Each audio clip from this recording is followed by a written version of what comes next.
delighted to have a very special guest for this interview module. His name is Dr. Milap Nahata. And Milap is a very distinguished scholar, academician, and administrator in academia, but also has been very active in our national associations and helping us sort of formulate where we're headed in this profession.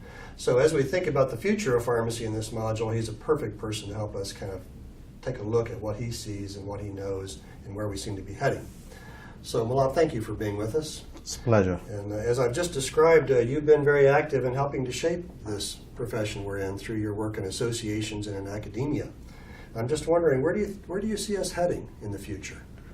Well, first of all, I want to thank you very much for having me, Ken. It has been a wonderful 36-year journey for me in pharmacy here. And I'm really so happy to see the progress we have made, both in the community setting and in the health system setting. And I think where I see us heading is where the needs are most likely to occur, and that's patient-centered care. As you know, the Affordable Care Act that was proposed by President Obama and signed by him with the support of the Congress really focuses on quality outcomes and satisfaction of patients.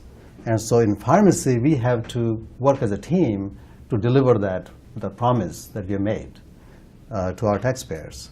So I see practice of pharmacy evolving to meet the societal need. And I think we are well prepared to meet that need. The way we are preparing our students today in the PharmD program, the way they are going into specialized training with residencies and certifications, we are ready to take over that role. You bet.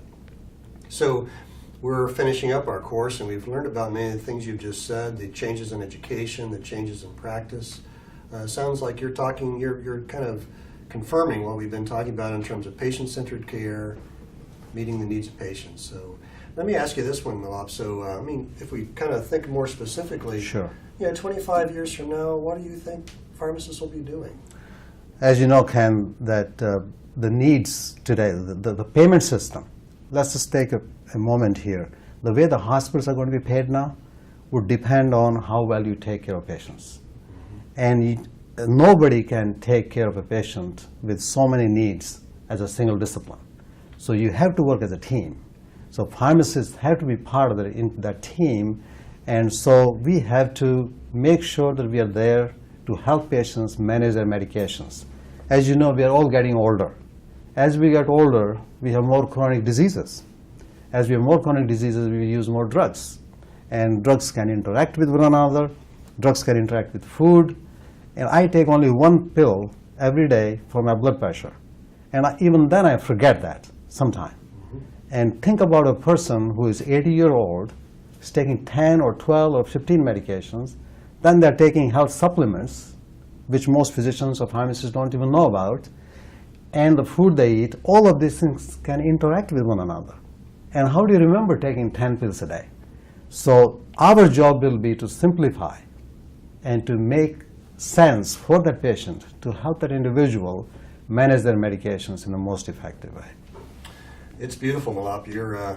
You're just kind of reviewing things we've talked about for the last 7 weeks. So I hear you talking about adherence and medication therapy management, collaborative practice. So you see pharmacists 25 years from now really being all about collaborative practice, medication management, adherence? Absolutely. The other thing we haven't talked about is technology. Big changes are going to happen, as you know. We have now electronic health records.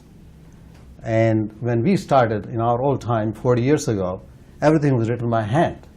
Half the time, pharmacists could not read what the prescription really said. They had to call the physician to clarify. Well, now we are in an electronic age, and patients they can Google and get any information they want. The question is how reliable that information is on the internet. So we become really integral force there to make sure that patients get the right information. And technology is good when it works. But who is making the technology is people. Yeah. And we have to be really there to make sure the technology doesn't create another set of problems instead of solving all our problems. Yeah. So technology is going to be really big, and that would reduce the number of pharmacists needed to do dispensing of medications. So where they would be needed most is helping people utilize those medications to make sure they are used safely and most effectively at the lowest cost. Society is not willing to keep on paying so much cost for the health care. Time magazine had a special issue on it's called bitter pill. The medical bills are killing us. That was a theme of the entire issue of Time magazine. Societies are simply not able to continue paying the way they are doing right now, and we can be really important in reducing healthcare costs. Thank you. Well, I'd like to get your thoughts maybe briefly too about, we've learned about many different practice settings in our course. But if we think about community practice and hospital practice, I mean, as we move ahead to the future, what differences do you see there, and how might my interaction with my community practitioner be different? A very good question. Right now, when you come to a hospital, you are given a set of drugs that you need for acute care. And sometimes the physicians in the hospitals don't know what you may be taking at home before you came to the hospital. And they may be starting on new drugs, which sometimes they should. Well, you go home on those medications, but you also have on board what you were taking before. Now you sometimes have two pills for blood pressure. And same could be true for other illnesses, so arthritis and so many things. So now the question is what we call transition of care, which we may have discussed already in the course. And so just like physicians do right now, when I get admitted to the hospital, the physician taking care of me in the hospital contacts my private physician to make sure he knows what he did in the hospital. Why can't we do the same thing between the hospital pharmacist and the community pharmacist, so that there's an integrated care? I see that happening. Especially it should be easy with the technology if we use it right.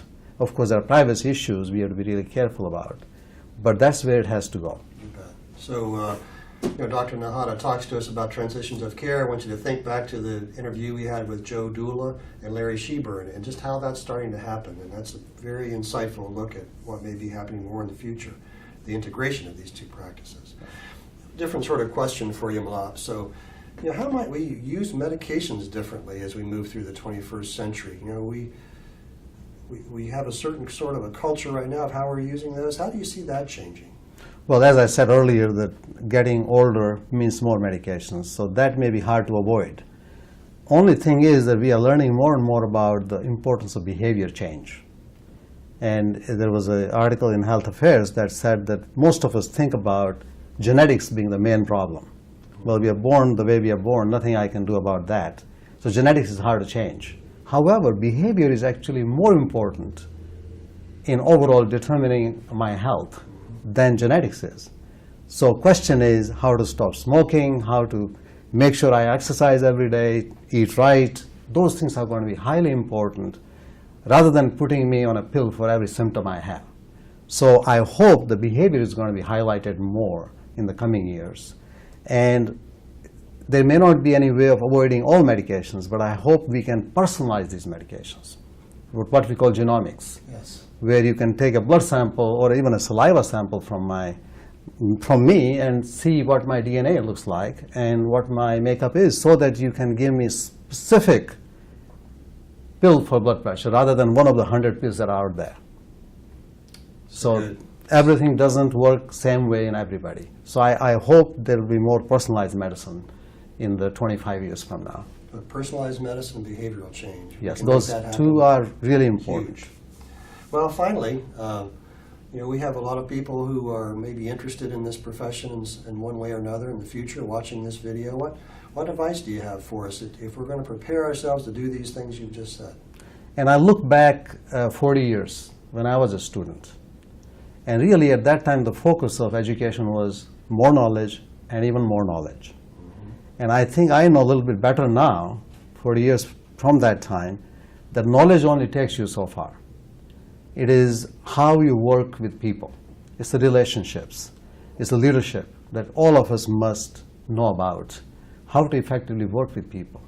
So I hope that students of today not only will be well prepared, but they would be curious to keep learning for the rest of their lives, because things are changing so much. There are thousands of journals printing literally thousands of articles every month. How do you keep up? Yes, technology can be helpful, but ultimately you have to distill it down. 24 hours in a day are not extending for us. So question is how effectively use, where to go, what information is reliable. So keeping up with the knowledge, making sure you know how to work with people.